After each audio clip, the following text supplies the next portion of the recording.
Thank you, sir. I stand here to support the Railways Amendment Bill. I just want to make 2-3 very short points. So, in the objects and the reasons of the bill, the government themselves have actually said something, sir, which you have, they're contradicting to what you have said. Sir, आपने कहा कि जो पुराने नियम कायदे हैं वो time के हिसाब से बदलने चाहिए, which I agree with you because technology changes, lifestyles change, तो बदलाव तो करना ही चाहिए, ये अच्छी बात है. लेकिन इसका जो ऑब्जेक्टिव और रीज़न जिसमें आया है उसमें 1890 का जो बिल था उसका ही कट पेस्ट करके इन्होंने इसमें डाला है.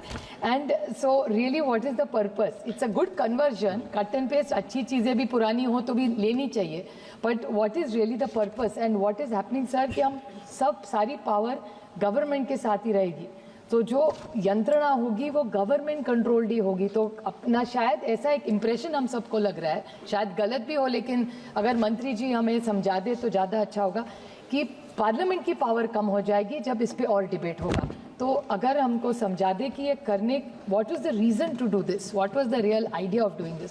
So if you could kindly explain, because it just cut and paste. So what is the logic of doing something which was done 120 years ago, which if he had come up with some new innovation like he started Vande Bharat and all, which we all compliment him on, so he needs to explain that to. It's a very, very small bill.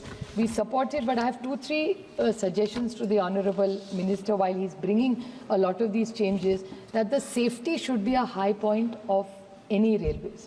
Maharashtra में भी, मुंबई में बहुत सारी railway sir चलती है, उसमें अगर this government brings in, because railways is a vast subject, we get very little time even during the budget to speak.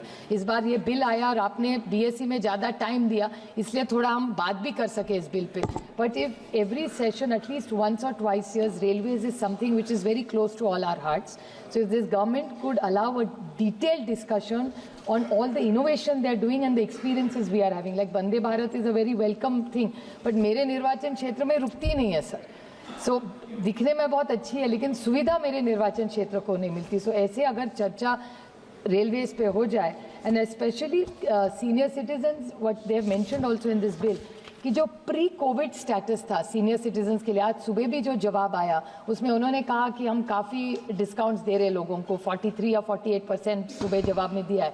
But pre Covid में सीनियर सिटीजन्स को ज़्यादा डिस्काउंट रेलवेज में मिलता था. Is the government prepared to give that pre-COVID status to senior citizens in the discounts? So इस बारे में if the government will do something and more autonomy to zones, अगर इतना बदलाव आप ला रहे तो जो zones है सारे इस देश में उनको ज़्यादा पावर और ऑटोनॉमी, और सिर्फ फिजिकल ऑल्सो, क्योंकि हम जब पूना डिस्ट्रिक्ट जहाँ से मैं आती हूँ सर, जब हम पूना के जोन को जाते हैं उनको हर चीज़ दिल्ली भेजनी पड़ती है. So if they could decentralise some of the power in this new bill, I think it will be very effective for all the railways. Safety and compensation still is a very big challenge because accidents बहुत बढ़ जाते हैं, लेकिन compensation के बारे में सोचना चाहिए. और मेरे निर्वाचन क्षेत्र में दौंड हो, जेजुरी हो, नीरा हो, इस सब जगह में रेलवेज में सफाई पहले से बहुत ज़्यादा हो रही है लेकिन स्टॉपेजेस कम हो रहे. तो इस बारे में भी अगर कभी आप एक बड़ी सारी चर्चा हम सब मिलके कर पाए, because everybody supporting the bill today unanimously in the bill, so और बहुत अच्छी चर्चा हुई है. So if the honourable minister could cooperate with us with more stoppages, and if we could make a few more suggestions on safety, I think that would be much appreciated. I compliment on all the achievements of the railways. Definitely it's a much cleaner. मैं बहुत railways Maharashtra में use करती हूँ, तो बहुत अच्छा काम railways उनका पूरा जो यंत्रणा है वो कर रही है, जो अच्छे को अच्छा बोलना चाहिए. But at the same time, a few interventions about safety as a high priority would be, and senior citizens discounts pre-COVID if you could come back, that would be much appreciated. Thank you, sir.